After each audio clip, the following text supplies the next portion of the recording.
Om Swastiastu. Selamat pagi, selamat siang, selamat sore, selamat malam. Kapanpun teman-teman menonton video ini.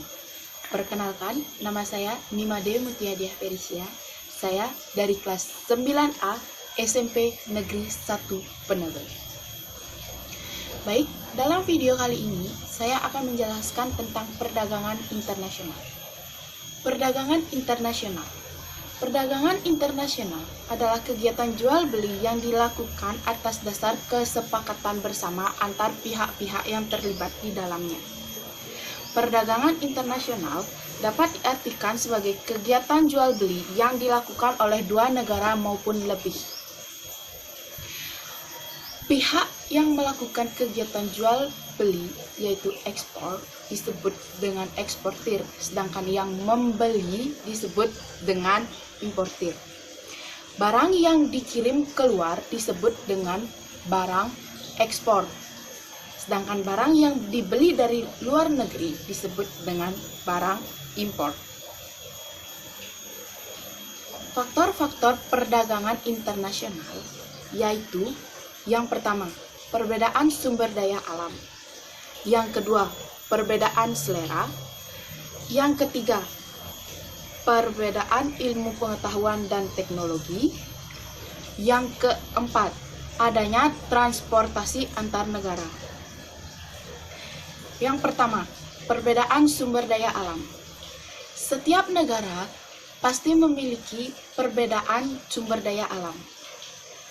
Oleh karena itu, suatu negara yang tidak memiliki sumber daya alam harus mengimpor barang yang mereka perlukan dari negara lain. Yang kedua, perbedaan selera. Setiap masyarakat di suatu negara memiliki selera-selera yang berbeda. Oleh karena itu, untuk memenuhi kebutuhan dan untuk memenuhi selera mereka, suatu negara harus mengimpor barang yang diperlukan oleh masyarakat dari negara lain. Yang ketiga, penguasaan ilmu pengetahuan dan teknologi. Setiap negara tidak dapat menguasai ilmu pengetahuan dan teknologi yang sama dengan negara lain. Contohnya seperti Cina dapat mengekspor barang-barang elektronik seperti HP, televisi, AC, dan juga alat transportasi seperti sepeda motor, mobil, yang kemudian diimpor keluar daerah ataupun keluar negara. Contohnya seperti Indonesia yang tidak memiliki teknologi atau ilmu pengetahuan dalam bidang membuat atau merancang alat-alat teknologi dengan baik seperti di Cina, yang mengakibatkan Indonesia mengimpor barang dari Cina. Yang keempat, adanya transportasi antar negara. Faktor pendorong perdagangan internasional yang lainnya adalah adanya transportasi antar negara. Transportasi antar negara sangat berpengaruh kepada adanya perdagangan internasional. Tanpa adanya transportasi antar negara, perdagangan internasional tidak dapat dilakukan karena tidak ada alat yang dapat digunakan untuk mengirim barang-barang dari suatu negara ke negara lainnya. Yang ketiga, adanya faktor penghambat perdagangan internasional. Yang pertama, perbedaan nilai mata uang.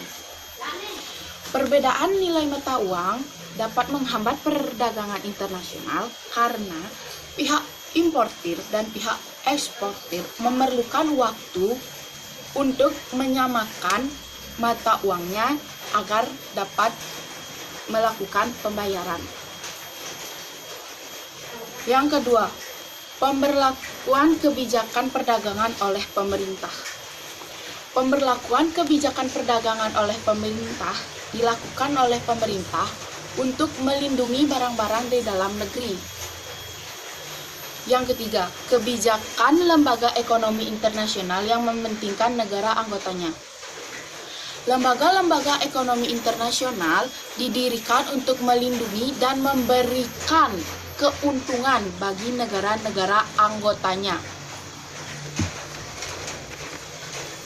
Dan yang keempat, adanya konflik dan peperangan. Konflik dan peperangan yang terjadi antar dua negara atau lebih mengakibatkan hambatan bagi perdagangan internasional. Contohnya, seperti negara-negara yang mengalami peperangan. Negara-negara tersebut terpaksa tidak dapat melakukan atau tidak melakukan perdagangan internasional karena adanya konflik dan peperangan yang terjadi pada masa lampau, masa sekarang, ataupun masa-masa yang telah terjadi. Yang keempat, alat pembayaran internasional. Dalam perdagangan, tentunya ada alat pembayaran yang dilakukan yang digunakan untuk membayar barang-barang yang dibeli. Alat tersebut yaitu pertama, devisa. Apakah teman-teman tahu apakah itu devisa? Devisa merupakan alat pembayaran yang digunakan dalam kegiatan ekspor dan impor. Devisa adalah semua benda yang dapat diterima dalam dunia internasional sebagai alat pembayaran.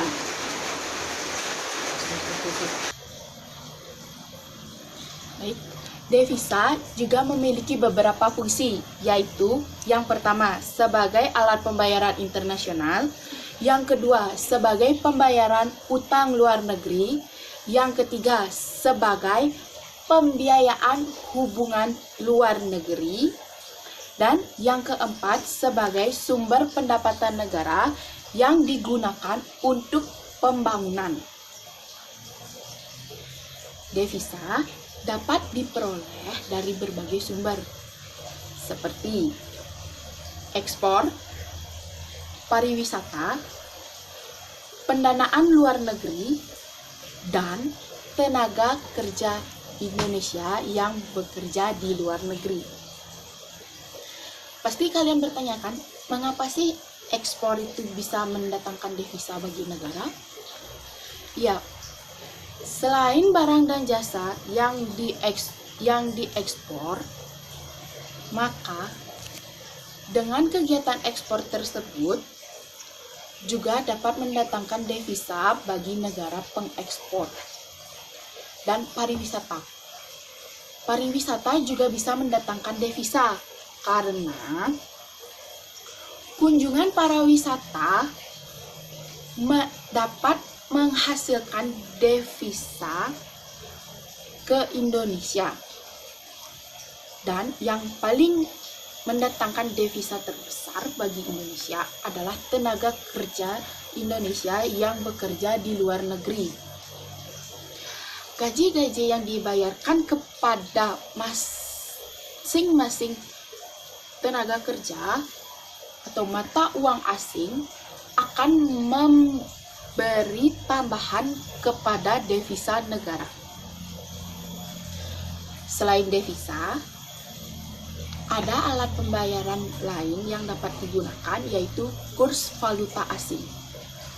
Mata uang asing yang digunakan untuk membiayai atau melakukan perdagangan internasional disebut dengan valuta asing. Harga untuk menentukan uang atau mata uang lainnya disebut dengan kurs atau nilai tukar. Pada kurs valuta asing ada dua kurs, yaitu kurs jual dan kurs beli. Kurs jual adalah harga yang diberikan bank kepada kita pada saat kita membeli mata uang asing. Sedangkan kurs beli adalah harga yang diberikan oleh bank kepada kita pada saat kita menukarkan mata uang asing kita. Mata uang asing yang dapat digunakan dalam perdagangan internasional yaitu dolar Amerika, euro Eropa, yen Jepang, dan pound sterling Inggris. Pada perdagangan internasional juga terdapat beberapa cara pembayaran internasional, yaitu yang pertama, pembayaran di muka, yang kedua, pembayaran kemudian, yang ketiga, konsinyasi, yang keempat, pembayaran dengan wesel, yang kelima, pembayaran dengan surat kredit, yang keenam, pembayaran dengan emas, dan yang ketujuh adalah pembayaran dengan kompensasi pribadi. Yang pertama, yaitu pembayaran di muka. Bagaimana sih pembayaran di muka dalam perdagangan internasional? Pada perdagangan internasional ada cara pembayarannya, yaitu pembayaran di muka. Pembayaran di muka adalah salah satu sistem pembayaran yang pihak importir membayar terlebih dahulu kepada pihak eksportir sebelum barang yang dikirimkan oleh pihak eksportir berada di tangan pihak importir. Cara pembayaran internasional juga ada dengan pembayaran kemudian. Pembayaran kemudian adalah pembayaran yang dilakukan oleh pihak importir kepada eksportir setelah barang yang dipesan oleh pihak importir telah dikirim kepada pihak eksportir. Yang ketiga, ada yang namanya konsinyasi. Konsinyasi adalah salah satu cara pembayaran, yaitu dengan pengiriman barang-barang ekspor yang bersifat titipan atau perdagangannya bersifat titipan. Titipan yang dimaksud di sini adalah barang yang dikirim oleh eksportir kepada importir dititip untuk diperjualbelikan oleh importir. Dan berapapun barang yang laku dijual oleh importir, maka pembayarannya sesuai dengan barang yang laku, sedangkan sisa barang yang tidak laku akan dikembalikan kepada pihak eksportir. Selanjutnya, ada pembayaran dengan wesel. Wesel merupakan dokumen yang memuat tentang pengakuan bank untuk membayar sejumlah uang yang tertera di wesel atau surat tersebut. Yang kelima, ada pembayaran dengan surat kredit. Pembayaran dengan surat kredit adalah pembayaran yang dilakukan dengan pemberian kuasa oleh bank kepada seseorang atau pihak lain untuk membayar sesuai dengan persyaratan yang disebutkan dalam surat tersebut. Selanjutnya, ada pembayaran dengan emas. Pembayaran dengan emas ini yaitu pihak importir membayar kepada pihak eksportir menggunakan emas dengan nilai yang sama dengan barang yang dibeli oleh pihak importir. Lalu, yang terakhir adalah pembayaran dengan kompensasi pribadi. Pembayaran dengan kompensasi pribadi adalah pembayaran yang dilakukan oleh beberapa pihak, baik di dalam negeri maupun di luar negeri, dengan kompensasi pribadi mereka. Setelah cara pembayaran dalam perdagangan internasional, sudah tentu ada kebijakan-kebijakan perdagangan internasional. Kebijakan internasional yang dibuat pemerintah adalah yang pertama penetapan tarif, yang kedua kuota impor, yang ketiga larangan ekspor dan impor, yang keempat subsidi, yang kelima premi, yang keenam dumping atau politik dumping, yang ketujuh devaluasi. Yang pertama, penetapan kuota impor. Kuota impor adalah salah satu kuota yang harus dipenuhi oleh eksportir atau merupakan suatu kebijakan yang membatasi jumlah barang impor yang masuk ke dalam negeri. Yang kedua, penetapan tarif. Tarif atau bea masuk yang diadakan oleh pemerintah merupakan salah satu kebijakan pemerintah agar barang yang dikirim tidak melewati batas impor.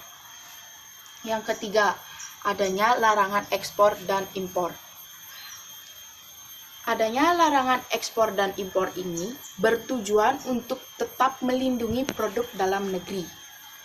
Yang keempat, ada subsidi. Subsidi merupakan dana atau bantuan yang diberikan oleh pemerintah kepada produsen dalam negeri untuk dapat membuat barang agar dapat dijual dengan harga murah tetapi berkualitas. Selanjutnya ada premi. Premi merupakan pemberian dana dalam bentuk uang kepada produsen dalam negeri untuk agar dapat memproduksi barang-barang yang dapat dijual dengan harga yang murah tetapi berkualitas. Lalu kemudian ada dumping. Dumping atau politik dumping merupakan salah satu kebijakan menjual barang lebih murah di pasar luar negeri daripada pasar dalam negeri. Dumping atau politik dumping ini dilakukan agar produsen dapat menguasai pasar luar negeri. Setelah itu ada devaluasi. Devaluasi adalah kegiatan untuk menurunkan nilai tukar rupiah terhadap mata uang asing. Nah, itu tadi cara pembayaran internasional yang saya jelaskan. Yang pertama ada penetapan tarif, yang kedua kuota impor, yang ketiga larangan ekspor dan impor, yang keempat subsidi, yang kelima premi, yang keenam dumping atau politik dumping, yang ketujuh devaluasi. Kebijakan-kebijakan yang telah ditetapkan ini oleh pemerintah semuanya bertujuan untuk melindungi produk dalam negeri agar tidak dikalahkan oleh produk-produk impor yang datang dari luar negeri. Nah, setiap orang berdagang pasti ada faktor penghambatnya, ada faktor pendorongnya, ada cara pembayarannya, dan juga ada manfaatnya. Berikut adalah manfaat-manfaat perdagangan internasional. Yang pertama, pemenuhan kebutuhan. Kalian sudah tahu kan, perdagangan internasional ini dilakukan untuk memenuhi kebutuhan negara yang tidak dapat dipenuhi di dalam negaranya sendiri. Maksudnya adalah suatu negara melakukan perdagangan internasional agar dapat memenuhi kebutuhan negaranya sendiri. Selanjutnya, ada yang namanya memperoleh keuntungan. Setiap orang berdagang pasti selalu ingin mendapatkan keuntungan. Sama juga dengan perdagangan internasional, pihak eksportir mengirimkan barang ke pihak importir dengan tujuan untuk mendapatkan keuntungan. Keuntungan yang didapat bisa dalam jumlah besar atau banyak, ataupun bisa dengan jumlah kecil ataupun sedikit. Selanjutnya ada yang namanya memperluas pasar perdagangan. Jika kita lihat di Indonesia saja, jika kita menjual barang-barang di Indonesia, hanya di Indonesia, maka pasar yang dapat kita jangkau tersebut sangat sedikit ataupun sangat langka dapat menjual barang dengan jumlah banyak. Jadi, perdagangan internasional dilakukan untuk dapat memperluas pasar agar dapat menjual barang lebih banyak dan dapat menghasilkan devisa bagi negara dan juga dapat memberikan kepada produser atau pihak eksportir. Manfaat perdagangan internasional selain yang saya sebutkan tadi, juga ada manfaat di bidang ekonomi. Manfaat dalam bidang ekonomi yaitu yang pertama, memenuhi kebutuhan dalam negeri. Yang kedua, menambah lapangan pekerjaan. Yang ketiga, menambah kemakmuran suatu negara. Yang keempat, meningkatkan ilmu pengetahuan dan teknologi. Yang kelima, menambah devisa negara. Dan yang terakhir adalah efisiensi produk. Selain manfaat di bidang ekonomi, perdagangan internasional juga memiliki manfaat di bidang sosial.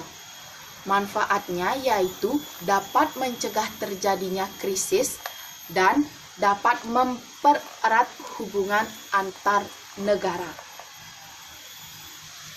Tidak hanya di bidang sosial dan ekonomi saja, perdagangan internasional juga memiliki manfaat di bidang politik. Suatu negara yang melakukan perdagangan internasional dapat mempererat hubungan antar negara dan dapat memperbaiki hubungan politik. Contohnya seperti mengembangkan senjata nuklir yang dapat dikenakan sanksi. Itu merupakan salah satu contoh dari manfaat perdagangan di bidang politik. Baik, itu tadi manfaat yang saya jelaskan mengenai perdagangan internasional, manfaat-manfaat perdagangan internasional, faktor penghambat perdagangan internasional, faktor pendorong perdagangan internasional, cara pembayaran, dan juga alat pembayaran. Perdagangan internasional pada umumnya adalah perdagangan yang dilakukan antara dua negara atau lebih. Saya ingatkan kembali, perdagangan internasional adalah kegiatan tukar-menukar barang atau jasa yang dilakukan dua negara atau lebih atas dasar kesepakatan bersama. Dan juga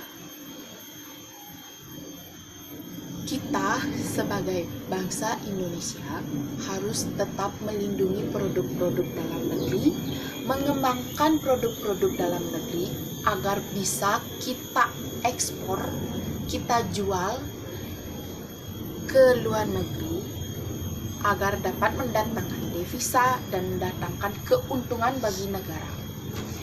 Semakin banyak devisa yang kita dapat, semakin banyak pula infrastruktur di Indonesia yang dapat kita perbaiki, yang dapat menguntungkan banyak masyarakat dan untuk kepentingan bersama.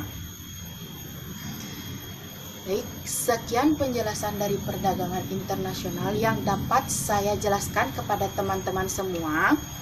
Saya mohon maaf sebesar-besarnya jika ada tutur kata, kata-kata yang salah dan kurang berkenan di hati teman-teman dalam video ini. Dan akhir kata saya ucapkan terima kasih dan Om Santi Santi Santi.